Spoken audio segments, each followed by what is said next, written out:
they're setting up rules where after if you haven't made a movie in 10 years, you don't get to vote anymore. And the only lifetime passes are if you were nominated or won an Oscar. But otherwise, if you're just some old exec, former exec, or and you want free a bunch of DVDs, actors. John Cusack was never nominated. It could be some stars eliminated along the way. But Cusack is still working. Oh, he's still working. Yeah. So if you're somebody who's out of the field, like I said, old execs, retired actors, whatever, Frank Stallone, you don't get to have an influence. Yeah. There goes Sylvester's chances. I don't think any of that stuff, to me, I don't think a lot of that stuff matters.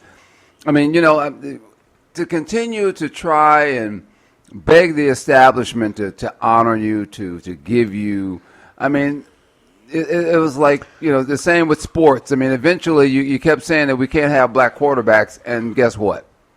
They're there. They can't do it. For the longest you couldn't have, they didn't even want black athletes, and then guess what? Them some bitches can run. Get one. And so now, you got them. They can throw. Damn, he can throw deep too. Get him. Shit, matter of fact, he can throw the ball and catch the damn ball at the same time. So we got to have them. And then, you start giving out academies. You start giving out the awards. And then guess what? You're giving them out for the angry black man, and you're giving them one out because the sister got her brains banged out. But if the angry black man is a good actor, talking like Denzel and Malcolm X. Right. Okay, but my thing is, I really believe it is the art itself and the work. I understand what they want from them, but you got to understand who created it and who's running things. And man, Vegas doesn't even win on throwing. They would never deal with the Oscars because they know they're actors and actresses. They're crazy, cat shit. I mean, come on, they're not going to really give you. I mean, what are you going to get from these people? What do you want? I mean, you think that gold statue? Hell, as quiet as it's kept, a lot of guys don't even work anymore after they win an Oscar. Look at Lou Gossett Jr. He ended up on cocaine after he ended up winning an Oscar. Yeah, but how did he afford that cocaine? Oscar money. Yeah, but that never got him another job though. Well, I can pull up Coke will only take you so far in this town. He worked a lot, but he made some choices that were bad, just like Cuba Gooding made choices that were bad. And I don't know if they don't get better scripts offered to them, perhaps. That's the problem. But, I mean, come on. When you're Cuba Gooding Jr. and within 5 years of winning an Oscar, you're making Chill Factor. Snow Dogs. Or Snow Dogs was a hit. I'll defend that one. Everybody keeps bringing up Snow Dogs. That made $80 million. That was not a bad choice. But like we were saying earlier about politics, just because it's a hit doesn't mean it's good. No, but I'm saying it makes him viable still. That was a viable movie. But that was his last it makes him bankable. Well, I'll tell you what. Boat Trip. The girl who won for 12 Years a Slave. What is she? Okay, what is she? No, granted, she hasn't done a lot. Okay, done a lot. Okay, and then we got who else? Now, the brother that won, what's his name? Chiwetel Ejiofor. He was nominated, did not win. He didn't win? No. Damn. But he's working like crazy. I mean, he does not, as well as the other guy who was in Selma, who played Martin Luther King. Oh, David Oyelowo. Yeah, he's working like crazy, and he hasn't won. But those are solid actors, and those two actors will blow Cuba's ass away. But I do think the system is rigged, though. I mean, to an extent that you're saying, yeah, of course, you make better movies. Nobody's expecting Tyler Perry to take home an Oscar. At least for his bread and butter. But I think if the message that the Academy takes away from this is that we just need more black faces represented. I think then it's going to go in the direction of like the Grammys, like Jethro Tull winning Best Metal Album. I think they need black folks need to also come up with better taste in movies. Okay, because just put out better. I mean, if you asked a lot, I had this debate last night. Better taste. Do not think. Yeah, we don't even think that Tyler Perry's going to win for Medea. No. Okay, but if you do put out a Malcolm X, or if they go out and make a Revenant type of movie, yes, you would think that, hey, because there are some solid African American and Hispanic actors who are definitely deserving of Oscars and good work, and Asians, yeah. that should get work. There's Go ahead. so Well, many by the way, others. about somebody- Lupita. Oh, go ahead. Sorry. Go ahead. May I? Yes, I'm sorry. Yes. No, so, somebody on my Facebook page brought up an interesting point that the whole Oscar so white thing started primarily because Will Smith wasn't nominated for Concussion, and my friend had pointed out that what black directors has Will Smith worked with? I didn't research it, but if you're a star and it's important to you to have black people behind, in positions of power, you say, "I want to work with John Singleton. I want to work with the Hughes brothers." And Right. bring those people in and use your star power to And he use does that not. influence. He resolutely does not.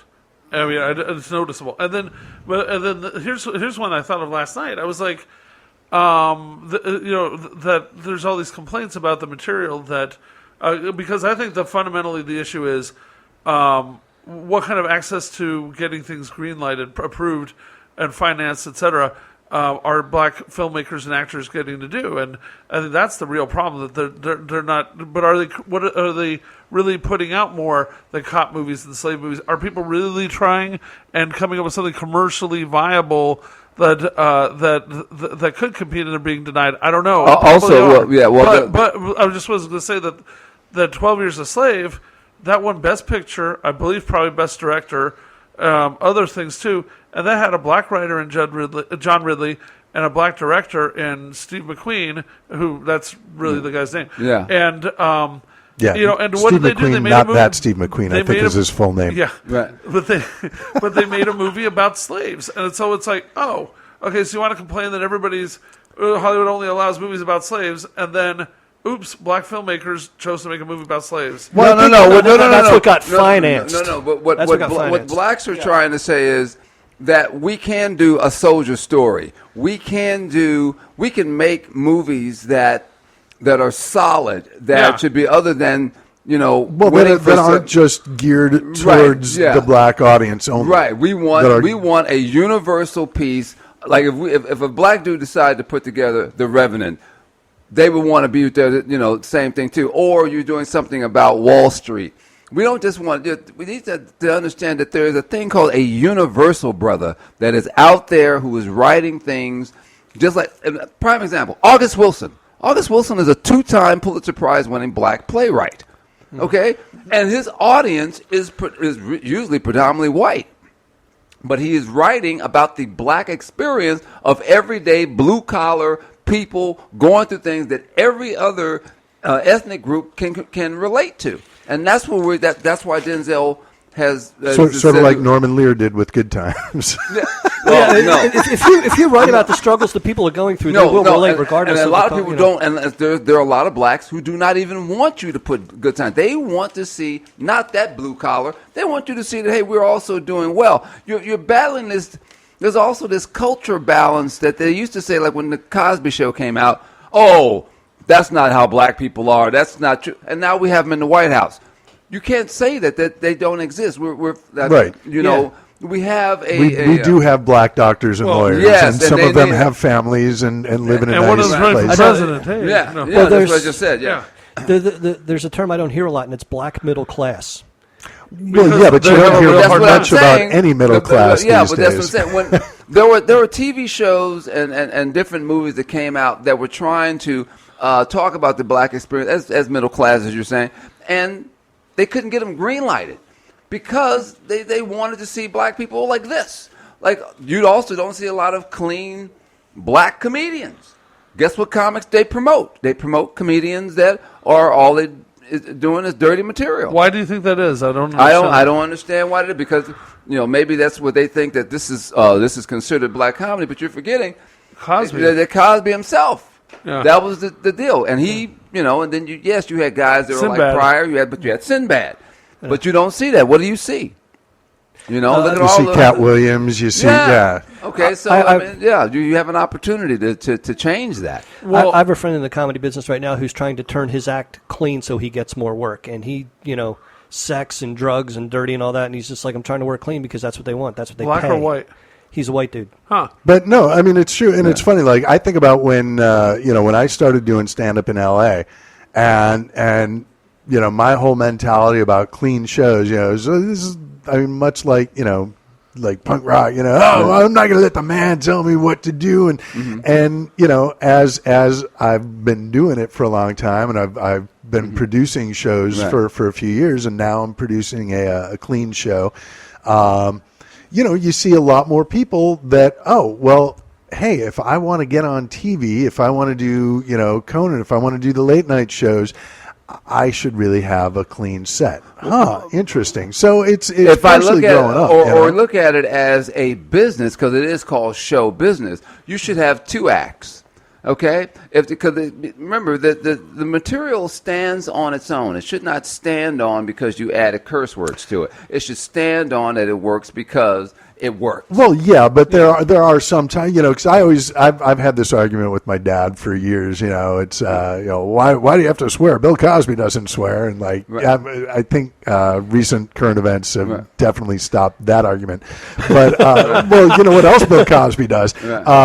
But I've always thought, like, when you're writing a joke, it's like jazz, and there are times when that swear word, it's like if you try and watch like The Sopranos on A&E, the edited version of the show, not the HBO, there are certain things that, I'm pretty sure a guy like Tony Soprano would be saying the word fuck right now.